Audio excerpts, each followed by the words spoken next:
우린 지난주에 말씀을 통해서 하나님께서 인간이 상상조차 할 수 없는 이 방법으로 여리고성을 무너뜨리시고 그 성읍을 이스라엘 백성들에게 약속하신 대로 주신 것을 함께 보았습니다. 우리가 여호수아에 나와 있는 이 전쟁들을 보게 되면 고대 근동사에서도 전무후무했던 전투들이 있는 것들을 보게 됩니다. 이 전쟁으로 이제 모세의 후계자였던 여호수아의 입지가 정말 이제 새롭게 됩니다. 여호수아 6장 27절에 보면 온 땅에 여호수아에 대한 이름이 자자하게 퍼져나가게 되었습니다. 게다가 여호와께서 하나님께서 이스라엘 백성들과 함께 하고 계시다는 이 소문이 가나안 온 땅에 더 확실하게 이제 퍼져나가게 된 거죠. 아마도 이스라엘 백성들과 여호수아는 이 전투의 승리로 인해서 모두가 흥분했을 것 같습니다. 그리고 사기는 하늘을 찌를 듯이 올라갔을 것 같습니다. 그리고 이제는 뭐든지 할 수 있을 것 같아. 이런 생각이 들겠죠. 내가 손만 대면 뭐만 하면 다 될 것 같다라는 생각과 또 교만 속에 빠져 있었던 것 같아요. 왜냐하면 여리고성을 정복한 후에 오늘 보게 되는 이 7장의 시작을 보게 되면 여호수아와 이스라엘 백성들이 하나님의 음성을 듣기를 기다리고 있지 않다는 거예요. 이 앞에서는 계속해서 여호수아가 그리고 제사장들이 리더들이 그리고 이스라엘 백성들이 하나님의 음성을 듣기를 기다리고 있었어요. 그래서 여리고성 정복 전과 여호수아는 하나님의 음성을 들을 때마다 어떻게 생각하면 그 말씀에 따라 순종했던 지도자였다는 것이죠. 요단을 강을 건너기 전에도 건넌 직후에도 여호수아는 하나님의 말씀에 귀를 기울였고 그 음성에 따라서 움직였던 사람이었다는 거예요. 그렇기 때문에 하나님께서 요단강을 건너기 전과 후에 명령했던 모든 일들 얼마나 정말 이게 해야 되는 일인가라는 생각을 할 정도의 일들을 계속해서 시키셨잖아요. 언약궤를 메고서 요단강이 넘쳐흐르는 그 물에 발을 담그라고 하는 것도 그랬고 갈라진 그 물 사이를 지나가라고 한 것도 그랬고 건너가고 난 이후에 다시 들어가서 12돌을 가져와서 기념비를 세우라고 말씀하신 것도 그랬고 전쟁을 바로 앞에 두고 있는데 할례를 행하라고 한 것도 그랬고 할례가 마쳤더니 이제는 유월절을 지키라고 한 내용도 그랬습니다. 모든 것 하나 어느 것 하나도 그들이 생각할 때 이 전쟁을 해야 되는 데 있어서 뭐 어떤 것 하나도 제대로 된 게 없어요. 자기 생각할 때 말이죠.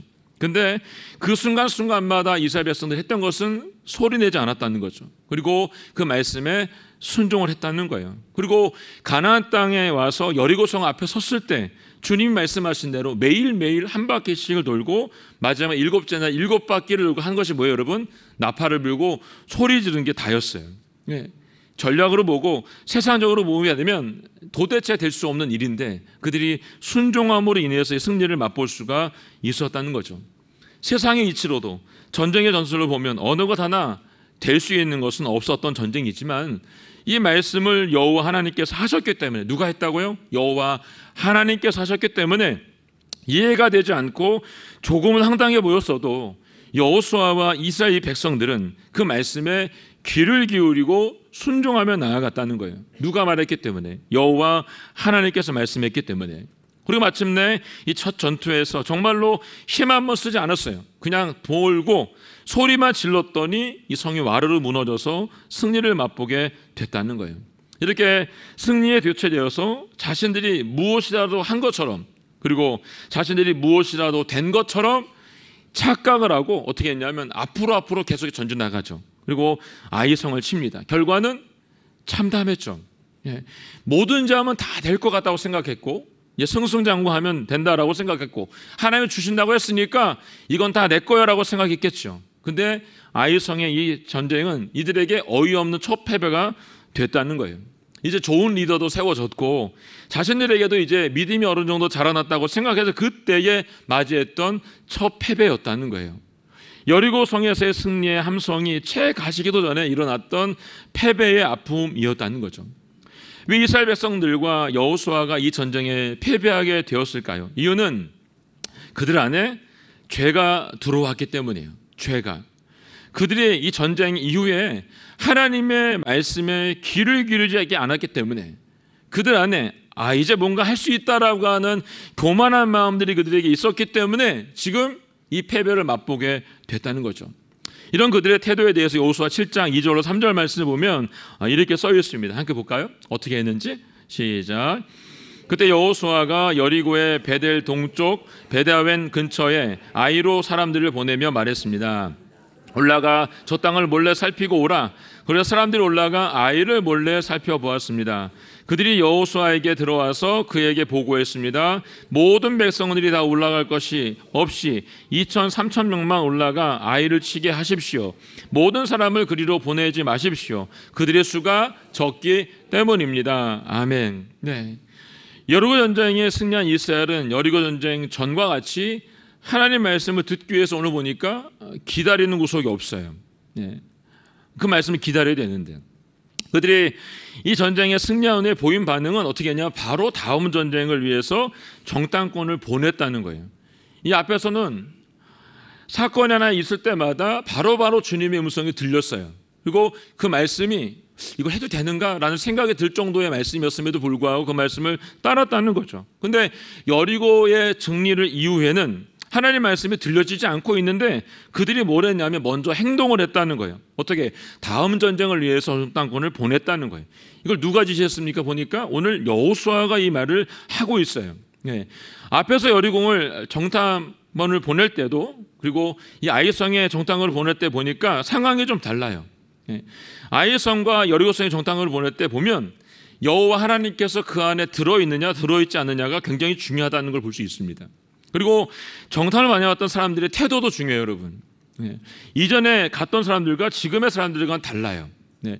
이번에 왔던 사람들은 이렇게 말합니다. 2천, 3천 명만 선발해서 아이를 공격하면 된다는 거죠. 네. 그 성은 아주 작은 성이기 때문에 굳이 60만의 사람들이 다 가서 여리고를 치듯이 할 필요가 없다는 거예요.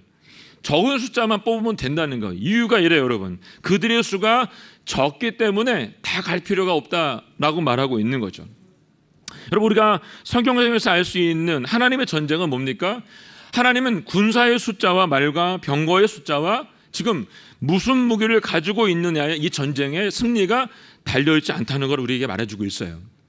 이 방금 전에 있었던 여리고성은 이런 관점으로 보면 도저히 이길 수가 없는 전쟁이죠. 예.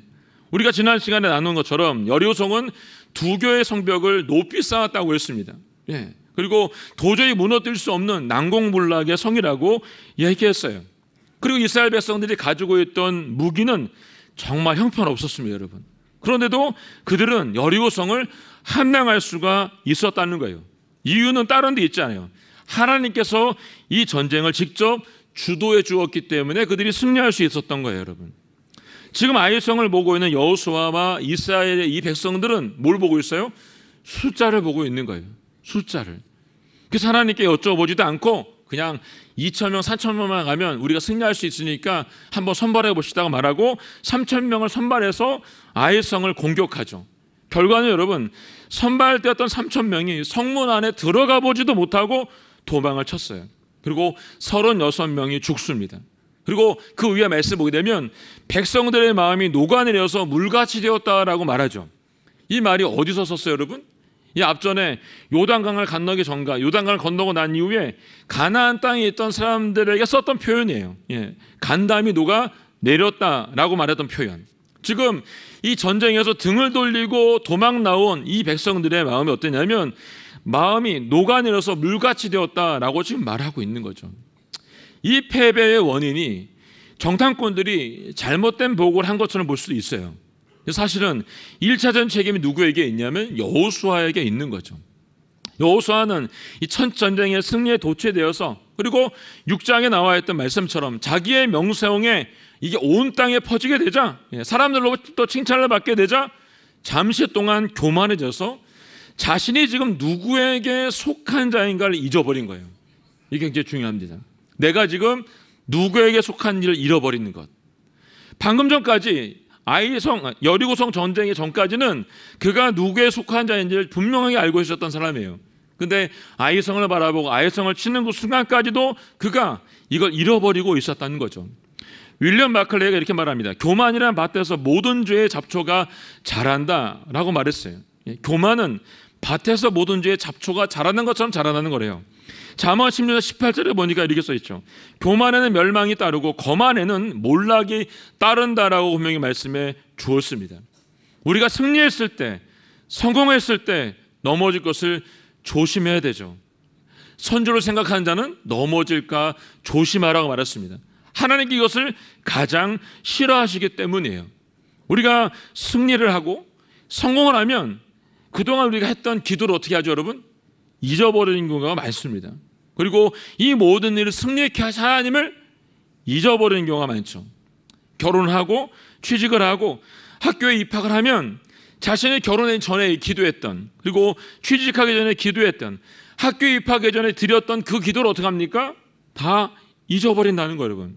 그리고 누군가의 칭찬을 받으면 그 칭찬의 늪에 푹 빠져가지고 헤어지지 못할 때가 많다는 것이죠. 그렇기 때문에 누군가에게 우리가 칭찬을 받으면 그 칭찬의 늪에 빠지지 않도록 우리가 조심할 필요가 있다는 것입니다. 죄는 여러분 잠깐에 들어옵니다. 잠깐에. 오랜 기간에 두는 것이 아니고 사단이 틈을 타면 바로 들어오게 되어 있다는 거예요, 여러분. 하나님의 자녀된 그리스도인들에게 크고 작은 것은 없어요. 기도도 마찬가지죠. 기도도 크고 작은 것은 없습니다. 그렇기 때문에 매 순간 우리가 생각하고 있는 크고 작은 모든 일에는 하나님의 지혜가 필요하다는 거예요, 여러분. 그래서 기도해야 되는 거죠. 중요한 것은 하나님께 구하는 기도와 이 모든 것들이 어떻게 해요? 습관처럼 돼야 된다는 거예요.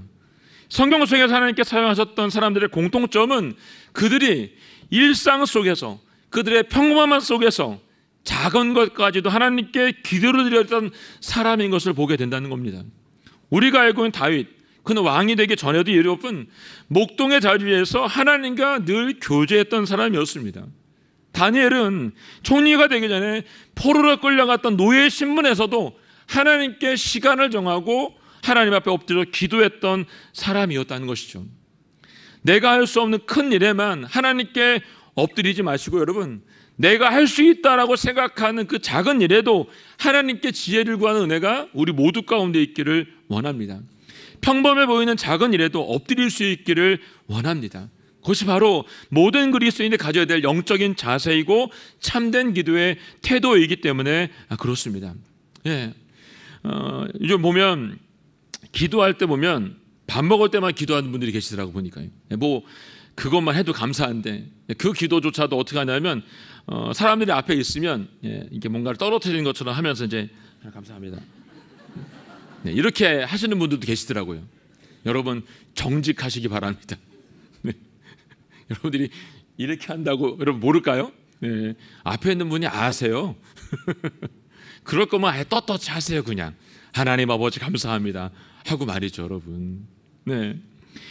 밥 먹을 때 말하는 것이 기도가 아니에요, 여러분. 제가 어릴 때 불렀던 찬양 중에 이런 찬양이 있죠. 여기 나이가 있으신 분들은 아실 텐데, 오늘 집을 나서기 전 기도했나요? 아시죠, 여러분? 오늘 집을 나서기 전 기도했나요? 오늘 받을 은총 위에 기도했나요? 마음의 분이 가득할 때 기도했나요? 나의 앞길 막는 친구 용서했나요? 어려운 시험 닥칠 때 기도했나요? 주가 함께 당하시면 능히 이기리. 나의 일생 나가도록 기도하리라. 주께 맡긴 나의 생애 영원하리라. 기도는 우리의 안식 빛으로 인도하리. 앞이 캄캄할 때 기도 잊지 마세요. 제가 일부러 불렀습니다. 제가 떠나고 나도 여러분 이 기도를 잊지 마세요. 찬양의 가사처럼 기도는 무슨 일이 있을 때만 하는 게 아니고 여러분 집을 나서기 전에 세상 속으로 나가는 우리들의 모든 걸음과 우리 하루 속에 하나님께서 붙들어 주시기 원하는 간구가 되어야 된다는 것입니다. 우리의 삶의 구석구석마다 하나님의 은총이 가득하기를 구하는 것, 그것이 진정한 기도이기 때문에 그렇습니다. 제가 가끔 말씀을 드렸던 것처럼 여러분, 집을 나서기 전에 우리 아이들을 위해서 어떻게 머리에 손을 얹고 기도해 드리라고 했습니다. 남편을 위해서, 아내를 위해서 기도하라고 했습니다. 학생이면 자신이 수업을 받는 그 자리에서 먼저 기도하라고 했습니다. 직장인이면 출근해서 자신의 자리에 앉으면 그 자리에 하루의 시작을 주님께 들리며 기도하라고 했습니다. 회사를 운영하신 분들이면 하루의 시작을 주님께서 안전하게 지켜달라는 의탁의 기도를 주님께 드리라고 했습니다. 여러분, 아침에 눈을 뜨고 하루를 시작하는 그 짧은 순간에도 하나님께 기도하는 습관을 꼭 가질 수 있기를 원합니다. 한번 생각해 보세요. 하나님 아버지 입장에서 이걸 본다면 매일 매 순간마다 짧지만 아버지 앞에 기도하는 자녀가 이쁘겠습니까? 아니면 필요할 때 큰 사건만 나타나면 갑자기 새벽기도에 나타나가지고 주야! 라고 기도하는 자녀가 이쁘시겠습니까? 네, 다 이쁜 자녀죠. 하나님 앞에서는. 네. 그렇지만 매 순간마다 하나님에게 기도하는 그 자녀를 주님께서 귀 기울여 들으신다는 것입니다. 잠언 8장 17절에 이렇게 써있죠. 나는 나를 사랑하는 자들을 사랑하니 일찍부터 나를 찾는 자들은 나를 찾을 것이라고 말씀하셨습니다. 하나님은 하나님을 사랑하는 자, 하나님을 일찍부터 찾는 자를 찾아주신다고 말씀하세요. 그리고 하나님을 존중히 여기는 사람을 존중히 여겨주겠다라고 말씀을 했다는 겁니다. 사랑하는 여러분, 하나님을 사랑하시고요, 하나님을 존중히 여길 수 있기를 바랍니다. 그리고 작은 일을 할지라도 하나님을 찾으시고 만날 수 있기를 주님의 이름으로 축복합니다. 이제 잠시 승리에 도취되어서 하나님을 잊고 교만했던 여호수아와 이스라엘 백성들이 이제 제자리를 찾아갑니다. 그 말씀 오늘 읽었던 6절부터 9절에 나와 있는 말씀이죠. 함께 볼까요? 시작. 여호수아는 자기 옷을 찢고 여호와의 궤 앞에서 얼굴을 땅에 대고 저녁까지 있었습니다. 여호수아와 이스라엘 장로들은 머리에 재를 뿌렸습니다. 여호수아가 말했습니다. 내 주 여호와여, 왜 주께서 이 백성들로 요단강을 건너게 하셨습니까? 고작 아모리 사람의 손에 우리를 넘겨 멸망시키러 가셨습니까? 우리가 요단강 건너편에 머물기만 했어도 좋았을 것입니다. 주여, 이제 우리 이스라엘이 적들에게 등을 보였으니 내가 무슨 말을 하겠습니까? 가나안 사람과 이 땅에 살고 있는 모든 사람들이 이 소식을 듣고 우리를 포위하고 이 땅에서 우리의 이름을 없앨 것입니다. 그렇게 되면 주의 위대하신 이름이 어떻게 되겠습니까? 아멘. 네. 여호수아가 자신을 찢고 찾아간 곳이 어디예요, 여러분? 여호와의 궤 앞이었습니다. 이건 굉장히 중요합니다. 6장까지 나와 있던 말씀에 보면 여러분, 이 궤가 늘 함께하고 있었습니다. 요단강을 건널 때도 요단강 건너 앞에 제사장들이 들고 있는 그 언약궤를 보면서 요단강을 건너갔다라고 말했잖아요, 여러분. 예. 여리고성을 무너뜨릴 때 그 궤는 어디 있었어요, 여러분? 중앙에 있었습니다. 예. 위에서 보면 이스라엘 백성들과 하나님이 함께하고 있는 모습을 볼 수 있는 거죠. 근데 아이성 전투에서는 어디에도 이 궤는 나타나지 않고 있습니다. 지금 실패를 경험한 이들이 지금 여호와 궤 앞에 와 있어요. 그곳에서 그들은 얼굴까지 땅에 대고서, 저녁까지 얼굴을 땅에 대고서 장로들과 어떻게 하냐, 머리에다 재를 뿌려가면서 원망 섞인 모태로 하나님께 기도를 드리고 있어요, 여러분. 예. 자신들이 잘못해놓고 지금 하나님께 원망하듯이 막 지금 기도를 쏟아붓고 있는 거죠. 예. 여호수아가 이렇게 땅을 얼굴에 대고 하나님께 기도를 드린 것은 전쟁에 패배했기 때문만은 아니에요, 여러분. 잘 묵상해 보면 전쟁의 패배가 문제였다면 원인을 찾으면 됩니다, 여러분. 그래서 작전을 다시 따거나 수적인 열세가 문제였다고 한다면 뭐 60만이 되니까 3,000명이 아니라 더 많은 숫자를 늘려서 전쟁을 하면 됐어요, 여러분. 그러나 여호수아가 이렇게 고통스러워하면서 큰 슬픔에 빠졌던 이유는 전쟁의 승패를 떠나서 하나님의 이 손길이 이제 이스라엘을 떠났다라고 직감했기 때문에 그래요. 이게 느껴진 거죠. 여러분, 기도하는 사람은, 성령과 함께 내주하는 사람은 내 안에 그 주님이 계신지 안 계신지를 느낄 수 있습니다. 예. 저도 이게 가끔 가다가 이렇게 어느 순간에 뭔가 이렇게 제가 부딪히거나 어려움이 있을 때 성령이 내 안에 계시다가 떠나 있을 때가 이렇게 느껴질 때가 있습니다. 그러면 두려움이 확 들어올 때가 있거든요. 네. 지금 여호수아는 이 전쟁의 패배가 중요한 게 아니라 이 패배 뒤에 지금 하나님께서 침묵하고 있는 게 두려운 거예요.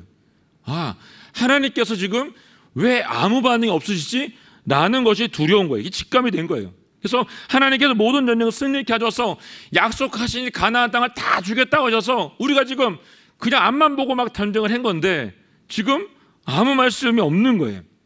전쟁의 결과가 중요한 게 아니고 지금 하나님이 혹시 이 이스라엘 백성들을 싫어하셔서 약속하셨던 그 약속을 철회하신 거 아닌가라는 결론까지 간 거예요.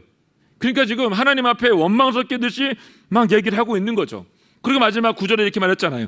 주의 위대하신 이름이 어떻게 되겠습니까? 라고 말하고 있는 거예요. 지금 이렇게 하시면 여기 가나안 땅에 있는 사람들이 주님에 대해서 우리에 대해서 뭐라고 말하겠어요? 라고 지금 말하고 있는 거예요, 여러분. 그나마 여호수아는 이걸 직감하니까 교회 앞에 가서 엎드려 회개하고 기도했잖아요, 여러분. 뭐 하다못해 원망을 했죠, 여러분. 우리가 성령 안에 민감하게 깨어있지 않으면 이것조차 알 수가 없는 거예요, 이것조차. 저는 여러분들이 성령 안에 깨어서 민감해질 수 있기를 주님을 축복합니다. 자, 이 기도에 하나님께서 응답을 하셨어요. 그 말씀이 10절부터 13절까지 나와 있는 말씀이에요. 함께 읽어볼까요? 시작. 여호와께서 여호수아에게 말씀하셨습니다. 일어나가라. 왜 얼굴을 땅에 대고 있느냐? 이스라엘이 죄를 지었다. 내가 그들에게 명령한 내 언약을 어겼다. 그들이 진멸시켜야 할 물건을 가져가서 훔치고는 거짓말하고 자기 창고에 넣어두었다. 그렇기에 이스라엘 백성들이 그 적을 당해 내지 못하고 등을 보인 것이다. 그들이 진멸시켜야 할 대상이 됐기 때문이다. 진멸시켜야 할 물건을 너희 가운데 없애지 않으면 내가 더 이상 너희와 함께하지 않을 것이다. 가서 백성들을 거룩하게 하고 그들에게 말하여라. 너희는 내일을 위해 너희 몸을 거룩하게 하라. 이스라엘 하나님 여호와께서 말씀하신다. 이스라엘아, 너희 가운데 진멸시켜야 할 물건을 제거하지 않으면 너희 원수들을 당할 수 없을 것이다. 아멘. 하나님께서 여호수아의 기도에 응답하시면서 이 전쟁에 이스라엘이 패배했던 진짜 이유가 무엇인지를 말씀해주고 있어요. 11절에 뭐래요? 이스라엘이 죄를 지었다라고 말하고 있습니다. 죄를 지었다. 이스라엘 백성들이 죄를 범고 거룩하게 되지 않았기 때문에 하나님께서 이스라엘과 함께하지 않겠다라고 지금 말씀하고 있는 겁니다. 그리고 그들에게 방법을 말씀하세요. 너희가 다시 거룩해져야 내가 너희들과 함께하겠다고 알려주시는 거예요, 여러분. 이 작은 아이성 전투에서 질 수밖에 없었던 진짜 이유가 오늘 우리가 읽지 않았지만 여호수아 7장 1절에서 이미 하나님께서 이 말씀을 시작하면서 말씀을 해주었어요. 무슨 죄를 지었는지 볼까요? 7장 1절 말씀 시작. 그러나 이스라엘 백성이 진멸시켜야 할 물건에 손을 댔습니다. 유다 지파 세라의 증손이며 삽대의 손자이며 갈미의 아들인 아간이 진멸시켜야 할 물건을 일부를 취했습니다. 그러자 여호와의 분노가 이스라엘에 대해 불같이 일어났습니다. 지금 하나님은 화가 나 있는 상태세요. 왜? 유다 지파 세라 지파의 증손이었던 아간이 하나님께서 다 진멸시키라고 했던 물건의 일부를 취해서 숨겨놨다는 거죠. 누구 알고 있어요? 아간과 하나님이 알고 있는 거죠. 그래서 몹시 지금 화가 나 있는 상태였다는 거예요, 여러분. 이 아간의 물건의 손댐으로 인해서 하나님이 화가 나셨고 이 일이 왜 문제가 됐는지에 대해서 여호수아 6장 17절 19절 말씀에서 이미 말씀을 해주었다는 거예요. 이거 하지 말아야 된다라고 명령한 거죠. 그 말씀 한번 볼까요? 6장 17절 19절 말씀 시작. 이 성과 성 안에 있는 모든 것들은 다 진멸된 것으로 여호와께 다 바쳐질 것이다. 어제 창녀 라합과 그녀 집에 그녀와 함께 있는 사람들은 모두 살려주라. 우리가 보낸 사자들을 그녀가 숨겨주었기 때문이다. 그러나 너희는 진멸시켜야 할 물건에 손대서는 안 된다. 너희가 진멸시켜야 할 물건을 하나라도 가져가 이스라엘 진영에 저주가 내리는 문제를 일으켜서는 안 된다. 모든 은과 금, 청동과 철로 된 그릇은 여호와께 거룩하게 구별돼야 한다. 그것들을 여호와의 금고에 드려야 할 것이다. 아멘. 하나님께 여리고 성과 성 안에 있는 모든 것도 어떻게 하래요? 다 진멸시켜야 된다라고 명령했어요, 여러분. 이유가 뭐예요, 여러분? 그 모든 것이 여호와께 바쳐진 것이기 때문에 니네 게 아니라는 거예요. 니네 게 아니고 여호와께 다 바쳐진 것이기 때문에 내 방법대로 다 진멸시키라 말하고 있습니다. 이 진멸하라는 히브리어 헤렘은 여러분 철저한 파괴와 파멸을 말해요. 지금 여기 3번이나 말하고 있고 여러분 우리가 앞에 7장에서도 보면 이 진멸하라가 파멸하라는 말씀이 계속해서 반복해서 얘기해주고 있어요. 이게 얼마나 중요한 일을 다시 한번 그들에게 각인시켜서 얘기해주고 있는 거죠.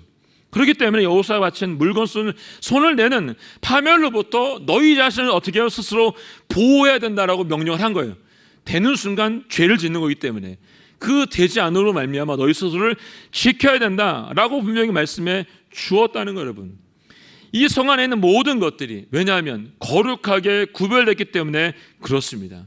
이렇게 엄중하게 지켜야 될 하나님의 명령을 누군가는 흘려들은 거죠.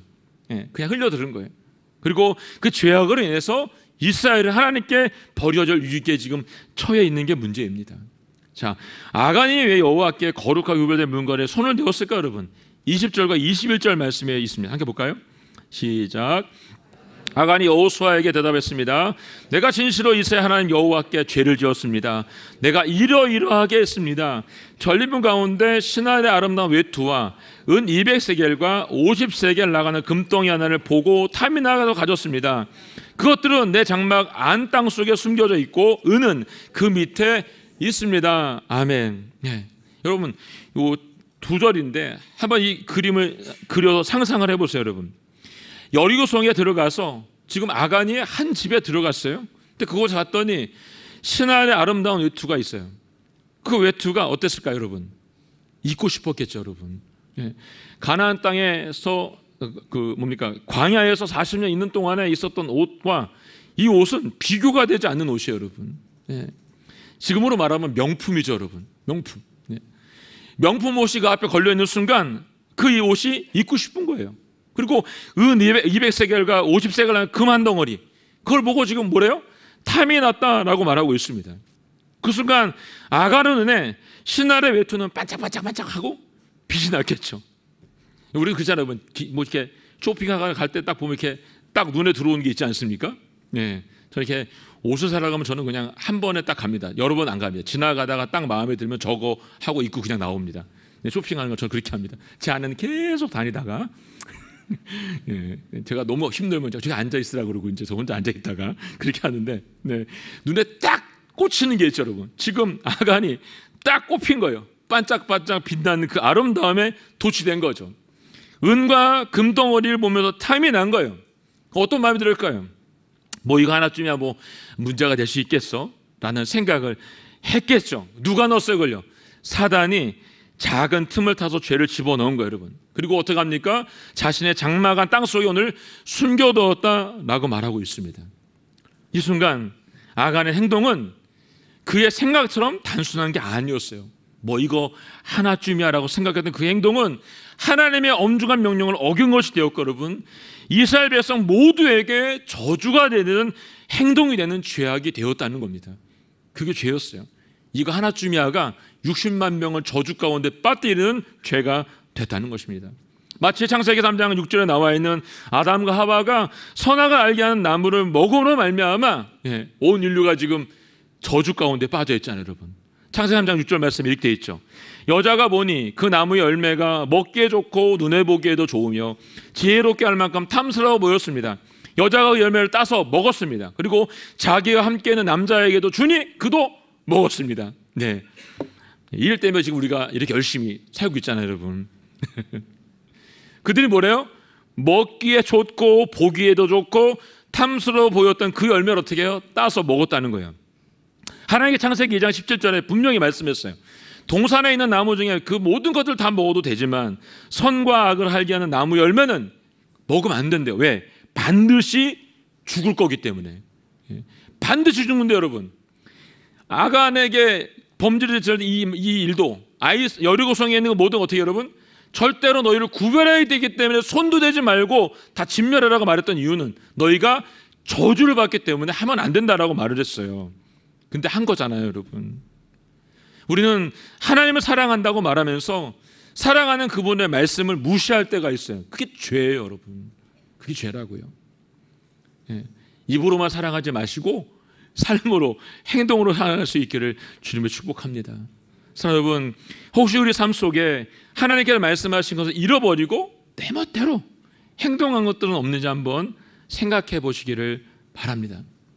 그것이 작은 것이어도 그것은 하나님께 죄가 되기 때문이에요, 여러분. 그리고 신화의 아름다운 외투와 같은 유혹이 내게 있다면 그 유혹을 뿌리칠 수 있기를 바랍니다. 왜냐하면 나 한 사람의 행동이, 나 한 사람의 죄악이 우리 공동체를, 우리 가족을 위험에 빠뜨릴 수 있기 때문에 그렇습니다. 하나님께서 우리에게 주신 것에 감사하고 엎드려진 삶이 우리 모두 가운데 있기를 원합니다. 오늘 말씀을 마무리하면서 하나님께서 죄와 전쟁을 선포하시면서 이스라엘 백성들에게 요구하신 것이 있는데 그것이 뭡니까? 거룩이었습니다. 거룩.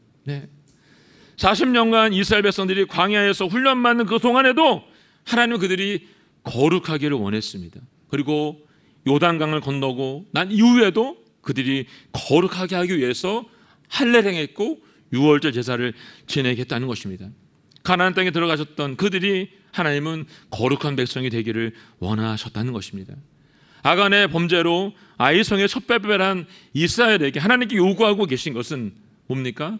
다시 너희가 거룩한 백성이 되어야 된다라고 말씀하고 있습니다. 거룩한 백성. 나 하나쯤이야가 아니라 여러분, 저와 여러분이 거룩하게 구별되어서 살아내야 이 나라가 여러분 구별될 수 있고요, 이 교회가 구별될 수 있고, 내가 속해 있는 공동체가 구별될 수 있고, 내 가정이 거룩하게 구별될 수가 있는 것입니다. 이걸 잊지 마세요. 하나님께서 원하시는 거룩함을 잊지 마시고 끝까지 승리할 수 있기를 원합니다. 제가 수요 여성 예배 때, 수요 전년 예배 때 우리 대학 청년들 가서 말했던 말씀처럼 우리 모두가 천국에서 다시 꼭 만날 수 있기를 주님으로 선포합니다. 아멘. 함께 찬양하고 기도하겠습니다. 예수가 함께 계시니 시험이 오나 겁없네. 기쁨의 근원 되시는 예수를 위해서 우리 모두가 살기를 원합니다. 함께 찬양 주님께 드리고 함께 기도하겠습니다.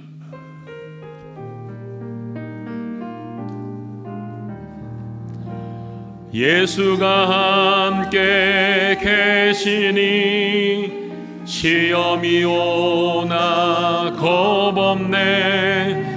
기쁨의 근원 되시는 예수를 위해 예수가 함께 계시니, 예수가 함께 계시니 시험이 오나 기쁨의 근원 되십니다.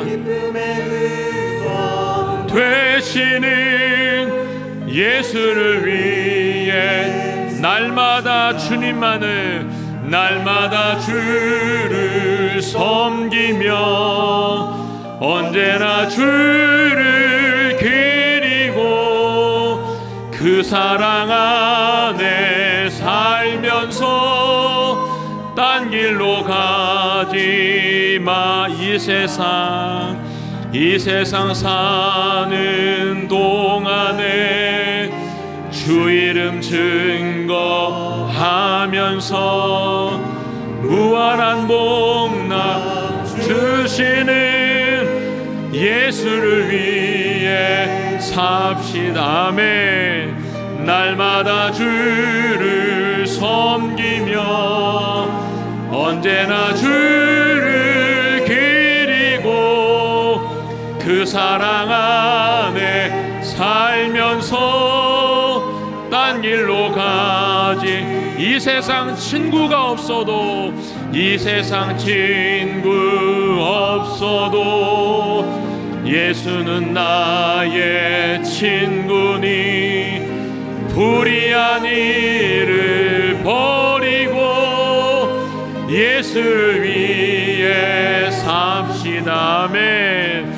날마다 주를 섬기며 언제나 주를 기리고 그 사랑 안에 살면서 딴 길로 가지. 주께서 심판하실 때, 주께서 심판하실 때 잘했다 칭찬하리니 이러한 상급 받도록 예수를 위해 삽시다매 날마다 주를 섬기며 언제나 주를 기리고 그 사랑 안에 살면서 딴 길로 가 날마다 주님만을 날마다 주를 섬기며 언제나 주를 기리고 그 사랑 안에 살면서 딴 길로 가지 맙시다. 하나님, 주님과 함께하면 그 어디나 천국인 줄로 믿습니다.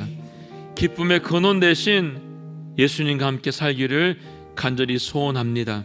하나님 아버지, 작은 죄도 용납하지 말게 하시고 하나님과 더욱더 가까워지며 친해진 역사가 우리 안에 일어나게 하여 주시옵소서. 하나님 아버지, 우리가 승리에 도취하여서 교만에 빠지지 말게 하시고 작은 믿음을 가졌다고 해서 넘어지지 말게 하시고 오직 주님만을 바라보내가 우리 모두 가운데 있게 하여 주시옵소서. 내 삶의 모든 것이 주님의 것이오니 하나님 아버지 사용하여 주시고 끝까지 날마다 주님을 섬기며 주님과 함께 동행하는 역사가 우리 모두 가운데 있게 하여 주시옵소서. 함께 고백하며 기도하며 나아가겠습니다.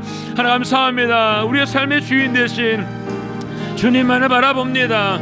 아버지, 날마다 주님만을 바라볼 수 있도록 도와주시고 날마다 주님과 함께 동행할 수 있도록 아버지 도와주시기를 원합니다.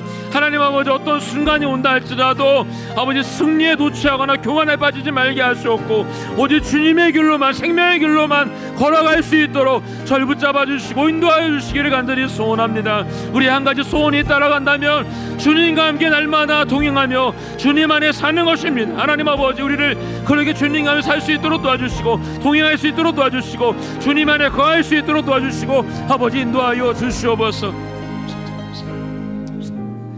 하나님 감사합니다. 오늘 이스라엘 백성들이 저질렀던 이 죄악들, 아간이 저질렀던 죄악들이 우리 가운데 있는 것들을 보게 됩니다. 하나님 아버지, 우리 안에 있는 작은 실수, 작은 교만, 작은 어리석음까지도 다 십자가에 못 박을 수 있도록 도와주시고 예수님 닮은 삶을 우리가 살아낼 수 있도록 도와주시고 인도하여 주시옵소서. 날마다 주님만을 섬기는 가정이 되게 하시고 날마다 주님을 섬기는 교회가 되게 하시고 날마다 주님만을 섬기는 이 나라가 되게 하시고 날마다 주님만을 섬기는 저희 모두가 될 수 있도록 도와주시기를 간절히 소원합니다. 하나님 아버지, 나만이 오늘 있게 사랑하는 모든 성도님들 축복하여 주시고 하나님 아버지, 성도님들 모든 가정들마다 또 성도님께서 하시는 모든 일들마다 우리 자녀들마다 하나님께 하늘의 복으로 축복하시고 임하여 주시기를 간절히 소원합니다. 올 한 해 주님께 엎드려 기도하는 기도의 제목들마다 주께서 응답하여 주시고 주님을 찾는 자들을 외면하여 주시 마시고 하나님 만나 주셔서 그들이 소원하는 것들, 그들이 바라며 원하는 모든 것들이 주 안에 일어날 수 있도록 도와주시기를 원합니다. 어려운 가운데 있는 식구들을 기억하여 주시고 그들의 모든 어려운 경제들, 어려운 상황들을 주님이 돌봐주시기를 간절히 소원합니다. 그래서 하나님 아버지, 남의 오늘의 교회가 더욱더 든든히 서갈 수 있도록 도와주시고 주님과 함께 동행함으로 말미암아 이 땅 가운데서, 이 지역 가운데서 소문난 교회가 될 수 있도록 도와주시고 인도하여 주시옵소서. 감사와 찬양한 주님께 드리며 예수님의 이름으로 기도하였습니다. 아멘.